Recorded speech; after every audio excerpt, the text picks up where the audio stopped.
Hello दोस्तों, मैं कंवल आप सबका स्वागत करता हूं आज के हिस्ट्री सेशन के अंदर। आज के सेशन में हम मई के करंट अफेयर्स से बने हुए क्वेश्चंस को डिस्कस करेंगे। पहले 4 क्वेश्चन इस तरह से रहेंगे कि जो सबसे इंपॉर्टेंट 4 टॉपिक थे आपके कल्चर पॉइंट ऑफ व्यू से, उनको हम डिस्कस करेंगे, क्योंकि काफ़ी सारे बच्चे ऐसे होते हैं जो कि मई के करंट अफेयर्स को छोड़ के चले जाते हैं। तो उसी पर्पज़ से मैं चाहता हूँ कि आपके जो इंपॉर्टेंट चीज़ें हैं वो आप एटलीस्ट कर जाएँ, ताकि आप सेफ साइड के ऊपर हों। और जो 5वां क्वेश्चन रहेगा वो आपके मॉडर्न इंडियन हिस्ट्री के नॉलेज को चेक करने के लिए है। तो इस तरह से आपको कॉन्फिडेंस आ जाएगा कि हाँ, अगर मेल से कोई क्वेश्चन आया तो वो आपको आता होगा, हिस्ट्री की अगर हम बात करें। और जैसे कि आप अपनी स्क्रीन के ऊपर देख रहे हैं, ये हमारे टॉपर्स की लिस्ट है, जो बच्चे स्लीपी क्लासेस के साथ जुड़े हुए थे और उन्होंने मेरिट लिस्ट के अंदर जगह बनाई है। तो अभी और रिजल्ट्स आते जा रहे हैं, ये लिस्ट बड़ी होती जाएगी। और इस बार 100 अंडर 100 की अगर हम बात करें तो 4 बच्चों ने जगह बनाई है, और उनके साथ साथ सारे बच्चों को मैं बहुत बहुत कॉन्ग्रेचुलेट करता हूँ। और जो बच्चे जगह नहीं बना पाए, उनको बस यही कहना चाहूँगा कि ये अंत नहीं है। अगर आपके पास अटेम्प्ट्स पेंडिंग है तो अपनी गलतियों से सीखिए और उनको इम्प्रूव करिए।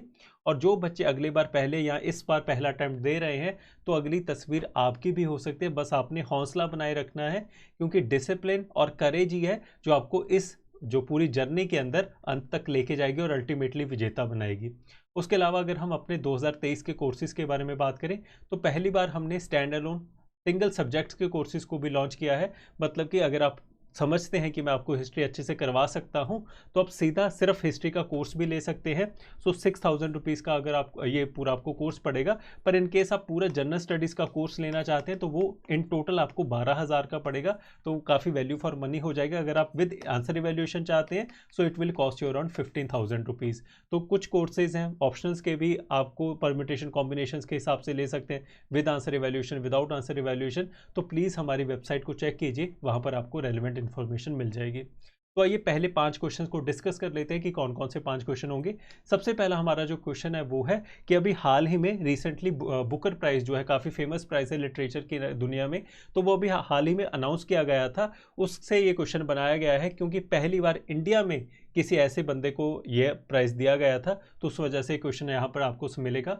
जो दूसरा क्वेश्चन है कि इंडिया के पहले लेमैन को अभी हाल ही में वेटिकन के द्वारा सेंटहुड की उपाधि दी गई है। तो काफ़ी ज़्यादा इंपॉर्टेंट न्यूज़ है। ये जो सेंटहुड की उपाधि देने का डिसीजन था वो 2020 में ही ले लिया गया था, पर फॉर्मली ये डिसीजन आते आते 2 साल लग गए। तो ये चीज़ आपको पक्का से आनी चाहिए, क्योंकि इस बार के प्रीलिम्स के लिए काफ़ी ज़्यादा ज़रूरी है। उसके अलावा जो हमारा थर्ड क्वेश्चन है वो है बासुना जी के ऊपर। अभी रिसेंटली उनके जो रिलीजियस पार्लियामेंट है, जो कि दुनिया की पहली रिलीजियस पार्लियामेंट थी, अनुभव मंटपा, उसको दोबारा से रिवाइव करने की कोशिश की जा रही है। उसके अलावा अभी इनकी बर्थ एनिवर्सरी थी, उस वजह से इनके ऊपर क्वेश्चन बनाया गया है। ये आपके कल्चर के स्टैटिक से भी आप लिंक कर सकते हैं। जो हमारा चौथा क्वेश्चन है वो है कि अभी हाल ही में 7 सालों के बाद central advisory body on archaeology reconstitute की गई है, उस वजह से पूरा टॉपिक न्यूज़ में है। और जो 5वां क्वेश्चन है वो है गांधी इन्वेंट पैक्ट के ऊपर, जो कि आपका प्रीवियस ईयर क्वेश्चन भी है, उसको हम यहाँ पर डिस्कस करेंगे।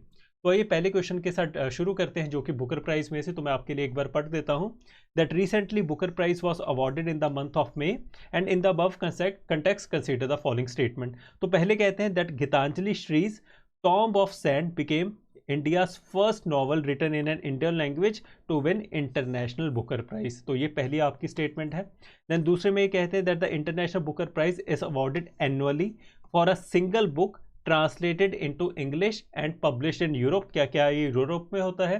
और थर्ड स्टेटमेंट में ये कहते हैं that it was instituted in 2005 and was earlier known by the name of Man Booker's prize. तो सही ऑप्शन को मार्क कीजिए, मैं 2 सेकंड के लिए वेट करूंगा। तो देखिए, अगर इसके सही आंसर की बात करते हैं तो यहाँ पर जो सेकंड स्टेटमेंट है कि वो जो बुक है it should B translated into English and published in Europe, ये स्टेटमेंट गलत है। क्योंकि यूके और आयरलैंड में अगर ये बुक पब्लिश होती है तभी उनको बुकर प्राइज दिया जाता है।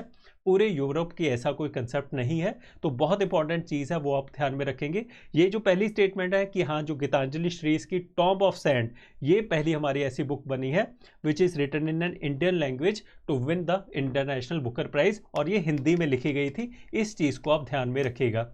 ये जो बुकर प्राइज है ये एनुअली दिया जाता है, हर साल दिया जाता है for a single book. And इसके अलावा बात करें इसके ओरिजिन की, तो 2005 में ये शुरू हुआ था एंड स्टार्टिंग में इसको कहा जाता था men's Booker prize international prize.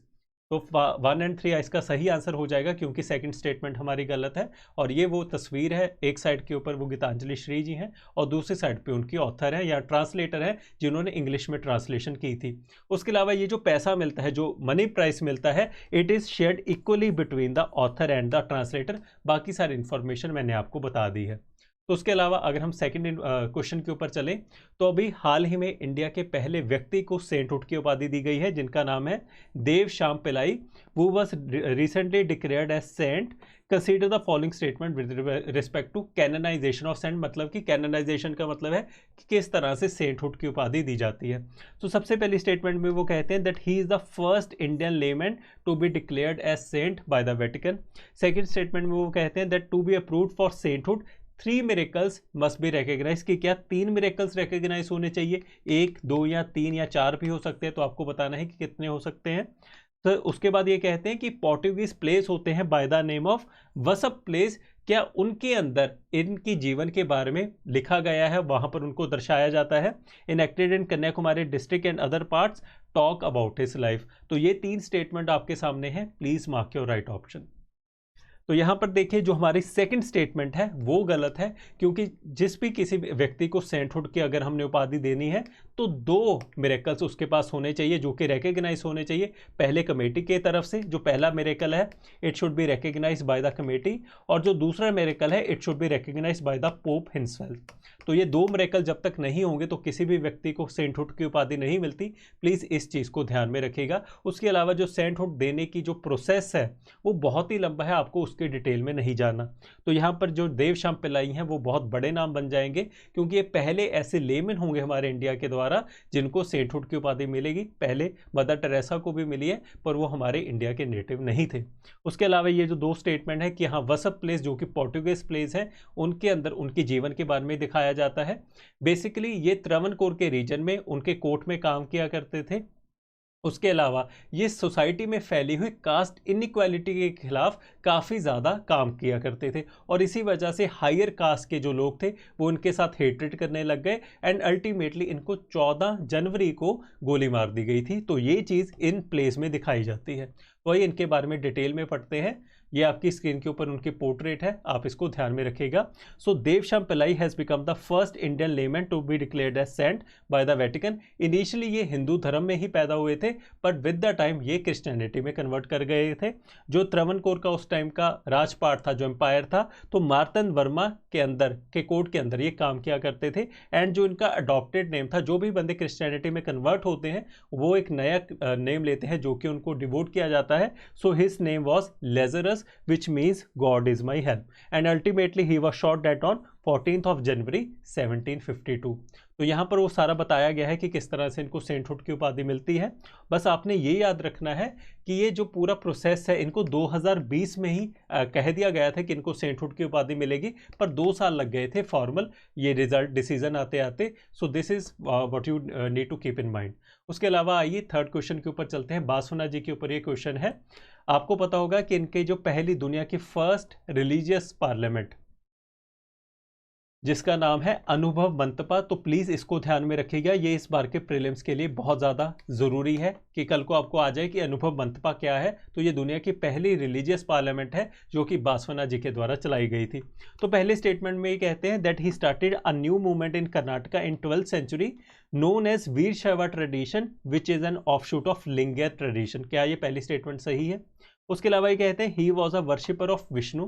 Then they say that he rejected the caste and gender discrimination and also rejected the theory of free birth. Then fourth statement में ये कहते हैं that worshipper of Lingayat tradition cremate their dead as per the Hindu tradition. तो 4 statement आपके सामने है। Please mark the right option. तो अगर हम इसके सही आंसर की बात करें, देखिए जो पहली स्टेटमेंट है वो काफ़ी सारे बच्चों ने सही की होगी। इस स्टेटमेंट के थ्रू मैं आपको ये याद करवाना चाहता हूँ कि आपने स्टेटमेंट को बहुत अच्छे से पढ़ना है, क्योंकि यहाँ पर दिया गया है कि बासवना जी ने वीर शैव ट्रेडिशन को शुरू किया था, पर ऐसा नहीं है, उन्होंने लिंगयत ट्रेडिशन को शुरू किया था। और ज़्यादातर बच्चे क्या करते हैं कि वीर शैव और लिंगयत ट्रेडिशन को साइनोनिमसली यूज़ कर लेते हैं कि वो दोनों सेम ही है, पर ऐसा नहीं है। जो हमारे पास वीर शैवा ट्रेडिशन है वो एक तरह से सुपर सेट है, जिसमें से लिंगियत ट्रेडिशन निकला था, जिसको बासवना जी के द्वारा एस्टेब्लिश किया गया था। यहाँ पर ये जो स्टेटमेंट है वो उल्टी लिखी हुई है कि he establish the Veera Shaiva tradition which is an offshoot of Lingayat, तो ऐसा नहीं है, ये अदरवाइज है। तो प्लीज़ अगर आपने ये गलती की है, ऐसी गलती आपने पेपर के अंदर नहीं करनी, क्योंकि ये आपको बहुत भारी पड़ सकती है। सो आपके पास सही आंसर आ जाएगा बी 2, 3 एंड 4 ओनली, क्योंकि यहाँ पर भी आएगा worshipper of Veer Shaiva tradition, क्योंकि जितने भी लोग वीर शैवा को फॉलो करते हैं उनके ट्रेडिशन के हिसाब से जितने भी डेड बॉडीज़ हैं उनको बरी किया जाता है एंड क्रीमेट नहीं किया जाता। तो ये बहुत इंपॉर्टेंट पॉइंट है जो आपको ध्यान में रखना है। तो आइए बासवना जी के बारे में डिटेल में स्टडी करते हैं, ताकि अगर कल को इसमें से क्वेश्चन है तो आपका गलत ना हो। So he is a 12th century poet and philosopher who was born in the year 113 AD। तो आपको ओवरऑल सिर्फ 12वीं सदी ही याद रखनी है कि वो 12वीं सदी को बिलोंग करते थे। And he started a new tradition by the name of Lingayat. यहाँ पर ये स्क्रीन में ये जो चार्ट दिया गया है, दा प्रिंट का ये चार्ट है जो बताता है कि वीर शैवा और लिंगियत के बीच में क्या क्या डिफरेंसेस है। सबसे पहले अगर हम ओरिजिन की बात करते हैं, जो वीर शैवा है they were born out of Shiva's lingam and they are followers of the Pancha Peetha, कि 5 जो पीठ हैं उनके वो फॉलोअर्स हैं। But on the other hand side जो लिंगियत है वो बासवना जी ने शुरू किया था। अगर हम वर्शिप की बात करते हैं तो जो वीर शैवा है वो ऑर्थोडॉक्स हिंदुइज्म जो फिलॉसफी है उसके साथ चलते हैं। जो भी वेदों में लिखा हुआ है, जो भी मनुस्मृति में लिखा हुआ है उसके हिसाब से वो चलते हैं। तो इस हिसाब से जो वर्ण सिस्टम है, तो वीर शैवा they approve the Verna system, कि हाँ हमारे सोसाइटी में 4 वर्ण है, उसी हिसाब से दुनिया चलनी चाहिए। But on the other hand side अगर हम लिंगियत की बात करते हैं या फिर बासवना जी की बात करते हैं, उन्होंने इस चीज़ को अप्रूव नहीं करते हुए इसके अगेंस्ट अपनी सोसाइटी में आवाज़ उठाई कि पूरी सोसाइटी में इक्वालिटी होनी चाहिए। इसके लिए इन्होंने काफ़ी ज़्यादा इंपॉर्टेंट कंसेप्ट्स भी दिए, तो वो आगे चल के हम डिस्कस भी करेंगे। तो जब भी वर्शिप की बात आए, ये देश जो लिंगियत्स हैं they worship Shiva as a formless entity, and on the other hand side जो वीर शैवाज हैं they worship Shiva from the Vedas as a human, जिस तरह से वेदों में लिखा हुआ है। और इसी वजह से क्योंकि वीर शैवा जो भी हैं वो ह्यूमंस को शिवा को एज अ ह्यूमन वर्शिप करते हैं, तो बेसिकली वो आइडल वर्शिप में भी विश्वास रखते हैं। एंड इन आइडल्स की वजह से वो टेम्पल्स में भी विश्वास करते हैं, they have temples and priest. और इसी वजह से क्योंकि वो जो on the other hand side जो लिंगियत हैं वो शिव जी को फॉर्मलेस एंटिटी में मानते हैं, तो आइडल वर्शिप के वो अगेंस्ट हैं। और इसी वजह से वो कहते हैं कि टेम्पल्स की कोई ज़रूरत नहीं है। बहुत इंपॉर्टेंट डिस्टिंक्शन है जो आपको ध्यान में रखनी है, प्लीज़ ये गलती मत करना। So they ban temple and icon worship. उसके अलावा मैंने आपको बताया कि जो बासवना जी थे वो कास्ट डिस्क्रिमिनेशन के अगेंस्ट थे, वर्ना सिस्टम के अगेंस्ट थे।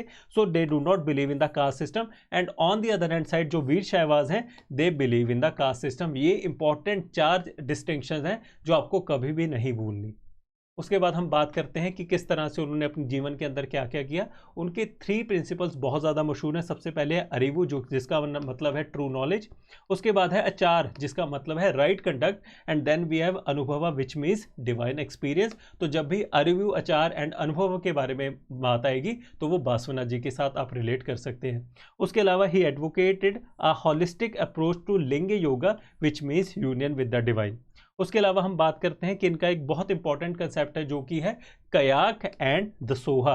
कयाक का मतलब है डिवाइन वर्क। तो इनके हिसाब से हर एक व्यक्ति को जो भी सोसाइटी में एग्जिस्ट करता है उसके पास इक्वालिटी और फ्रीडम होनी चाहिए कि अगर मेरा मन है स्किल्ड वर्कर बनने का, या मेरा मन है पेंटर बनने का, डॉक्टर बनने का, टीचर बनने का, तो मेरे पास ये फ्रीडम होनी चाहिए, मैं कुछ भी बन सकूं। ये ना हो कि मेरे बाप का या मेरे पिताजी का जो ऑक्यूपेशन है वही मेरे को फॉलो करना पड़े। तो इस कंसेप्ट को कहते हैं कयाक या फिर डिवाइन वर्क। और इस वजह से उन्होंने एक और सबसाइडिंग सप्लीमेंट्री कंसेप्ट दिया था bye the name of Dasoha, which means equal distribution. कि अगर एक साइड के ऊपर टीचर 1 घंटे के लिए काम कर रहा है और एक लेबरर 1 घंटे के लिए काम कर रहा है, तो उन दोनों को इक्वल पैसे मिलने चाहिए, इक्वल वेजेस मिलने चाहिए। So kayaka signifies that each individual in society should take up the job of his choice, while the dasoha stresses equal income for equal work. इनके द्वारा इनकी जो पोएट्री है उसको बहुत फेमस उनकी पोएट्री है जिसको वचनास कहा जाता है, and they are compose in the colour language. And ये भक्ति ट्रेडिशन के बहुत बड़े सेंट थे, वो आप चीज़ ध्यान में रखिएगा। उसके अलावा अनुभव मंतपा के बारे में मैंने आपको बता दिया, और ये भी बताया था कि ये कास्ट डिस्क्रिमिनेशन के अगेंस्ट थे। इस वजह से इन्होंने अपने टाइम के अंदर 12वीं सदी में शरण मूवमेंट को शुरू किया था, जिसके तहत जो भी किसी भी कास्ट से लोग बिलोंग करते थे इस मूवमेंट से आके जुड़ सकते थे, और इस वजह से इनके आइडियाज़ को अपने टाइम के हिसाब से काफ़ी ज़्यादा रेडिकल माना जाता था। तो यहाँ पर हमने सारे जितने भी इंपॉर्टेंट पॉइंट्स हैं बासवना जी के बारे में डिस्कस कर लिए। मैं आशा करता हूँ आप नहीं भूलेंगे। तो आइए चौथे क्वेश्चन के ऊपर चलते हैं। अभी हाल ही में एडवाइजरी बोर्ड बनाया गया है आर्कियोलॉजी के लिए, जो कि 7 साल के बाद रिकॉन्स्टिट्यूट किया गया है, उस वजह से ये काफ़ी ज़्यादा इंपॉर्टेंट हो जाता है। तो पहली स्टेटमेंट है that the purpose of this advisory board is to strengthen contracts between the contacts between the Archaeological Survey of India and those in the field of archaeological research. तो देखिए काफ़ी जेनरिक स्टेटमेंट है। और दूसरी statement है that the PM of India is the chairperson of this board. तो दोनों statements आपकी स्क्रीन के ऊपर है, please mark the right option. तो इसका जो सही आंसर है वो है ए वन ओनली, क्योंकि जो यूनियन मिनिस्टर कल्चर है, union minister of culture is the chairperson of this board. तो ये एक इंपॉर्टेंट इंफॉर्मेशन है जो कि आप ध्यान में रखेंगे। तो ये जो पिक्चर है वो अलेक्जेंडर कनिंघम की है, वो इसलिए लगाई गई है ताकि आपको ध्यान रहे कि ये मोटा सा व्यक्ति मेरे जैसा पहला ऐसा जनरल डायरेक्टर था एएसआई का, और इसके द्वारा ही उसको बनाया गया था। तो ये सिर्फ इस पर्पस से है, मैं कोई बॉडी शेमिंग नहीं कर रहा, अपना भी साथ में मजाक उड़ा रहा हूँ ताकि आपको ध्यान में रहे। तो आइए बात करते हैं इस एडवाइजरी बोर्ड के बारे में जो कि आर्कियोलॉजिकल सर्वे ऑफ इंडिया के लिए बनाया गया है। बेसिकली ये काम क्या करेगा कि it will act as a nodal point between the researchers and the Archaeological Survey of India, ताकि वो दोनों अच्छे से मिलकर काम कर सकें। दुनिया में जितने भी इंपॉर्टेंट साइट्स हैं जिनकी हम रेस्टोरेशन या फिर एक्सकावेशन कर सकते हैं उसके लिए। So it consists of culture minister as the chairperson and including officials from the cultural ministry, ASI, MPs या फिर स्टेट के कोई नॉमिनेशन है तो ये आपको ध्यान में नहीं रखना, सिर्फ इतना ही ध्यान में रखना है कि जो कल्चर का मिनिस्टर है वो इसका पार्ट होता है। एंड ये जो बोर्ड बनाया गया है it has been set up for 3 years। उसके अलावा गवर्नमेंट की तरफ से भी 5 बंदों को ये नॉमिनेट कर सकते हैं, वो भी इस बोर्ड का पार्ट होंगे। एंड ये जो बोर्ड है it will meet for once a year. बस यही चीज़ आपको ध्यान में रखनी है। बेसिकली सिर्फ इंपॉर्टेंट पॉइंट तो यही है कि यूनियन मिनिस्टर कल्चर इसका चेयरपर्सन होगा। उसके अलावा ये अगर हम आर्कियोलॉजिकल सर्वे ऑफ इंडिया की बात करें तो वो भी न्यूज़ में आ गया। तो उसके अगर हम बात करें so it is attach to the ministry of culture and इसको 1861 में अलेक्जेंडर कनिंघम के द्वारा बनाया गया था and he became the first director general. सिर्फ आपको इतने इन्फॉर्मेशन याद रखनी है, जो मैंने पहले तस्वीर दिखाई थी वो उनकी ही थी। ये आपको इतने ज़्यादा डिटेल में करने की ज़रूरत नहीं है, अगर आप पढ़ना चाहते हैं तो एक बार पॉज करके कर सकते हैं। तो आइए अब लास्ट क्वेश्चन के ऊपर चलते हैं। ये प्रीवियस ईयर क्वेश्चन है, मैं आशा करता हूँ इसका आप सही से जवाब देंगे। तो गांधी इरविन पैक्ट जो कि सिविल डिसोबीडियंस मूवमेंट के दौरान किया गया था, तो उसके बारे में क्वेश्चन है। तो आइए डिस्कस करते हैं। सबसे पहली स्टेटमेंट है कि इस पैक्ट के दौरान invitation to Congress to participate in the round table conference था, क्या ये सही है? Then withdrawal of ordinances promulgated in connection with the civil disobedience movement, then acceptance of Gandhiji's suggestion for inquiry into the police excesses, and fourth statement says that release of only those prisoners who were not charged with violence। तो ये 4 statement आपने बताना है कि Gandhi Irwin pact के हिसाब से कौन सी चीज़ सही है। देखिए so the right answer is B 1, 2 and 4 होने, क्योंकि थर्ड स्टेटमेंट गलत है, क्योंकि इरविन ने ये वाली स्टेटमेंट को मानने से मना कर दिया था, बाकी तीनों स्टेटमेंट उन्होंने मान ली थी। तो ये आपका सही आंसर हो गया और मैं आशा करता हूँ एटलीस्ट ये तो आपका सही होगा। यहाँ पर सारे पैक्ट्स के बारे में बात की गई है कि इस पैक्ट के हिसाब से क्या क्या चीज़ें इरविन ने मानी थी, और 2 ऐसी चीज़ें थी जो कि इरविन ने मना कर दी थी मानने से। सबसे पहले तो a public inquiry into the police excesses during its suppression during the movement, जो कि पुलिस ने किया था, जो भी काम किए थे इस मूवमेंट के दौरान उसमें इंक्वायरी करने से मना कर दिया था। And then commuting the death sentence of Bhagat Singh and its associate to the life sentence, जिसके बाद बहुत ज़्यादा घमासान पड़ा था पंजाब के अंदर। तो ये आज का प्रीलिम्स था। मैं प्रीलिम्स का हिस्ट्री का सेशन था प्रीमिक्स का। अभी प्रीलिम्स काफ़ी ज़्यादा नज़दीक है, दोबारा मुंह से वही निकलता रहता है। तो मैं आशा करता हूँ कि आपको अच्छा लगा होगा, सारे क्वेश्चंस आपको समझ में आ गए होंगे। जो चीज़ें मैंने पहले 4 क्वेश्चन डिटेल में करवाए, अगर आपको नहीं भी आते थे तो आपको डरने की ज़रूरत नहीं है, क्योंकि बहुत ऑब्वियस है आपने मे के करंट अफेयर्स नहीं किए होंगे। तो मेरी द्वारा ये एफर्ट था कि आपको एटलीस्ट वो 4 खबरें आ जाएँ, क्योंकि अगर इनमें से क्वेश्चन आएगा तो आपके लिए साइड बेनिफिट या फिर एज मिल जाएगा, क्योंकि बाकी बच्चे उसको अटेम्प्ट नहीं कर पाएंगे और क्वेश्चन काफ़ी रिलेटिवली इजी आएगा, तो आप वहाँ पर बहुत आसानी से स्कोर कर लेंगे। और परसों थर्सडे सुबह मैं आपके लिए एक स्पेशल सेशन भी लूँगा कि किस तरह से हम शांत रह सकते हैं, किस तरह से आखिरी के कुछ दिनों को प्लान कर सकते हैं। तो प्लीज़ आप उसको भी देखिएगा, उसमें क्या हम कर सकते हैं पेपर वाले दिन सुबह, किस तरह का माइंडसेट होना चाहिए, क्या कुछ 2 या 3 एक्टिविटीज़ हैं जो हमको करने चाहिए ताकि हमारा पेपर अच्छा हो, तो उसमें मैं बात करूँगा। अभी के लिए कल आप अच्छे से से पढ़ना। तो मिलते हैं परसों सुबह। Thank you so much.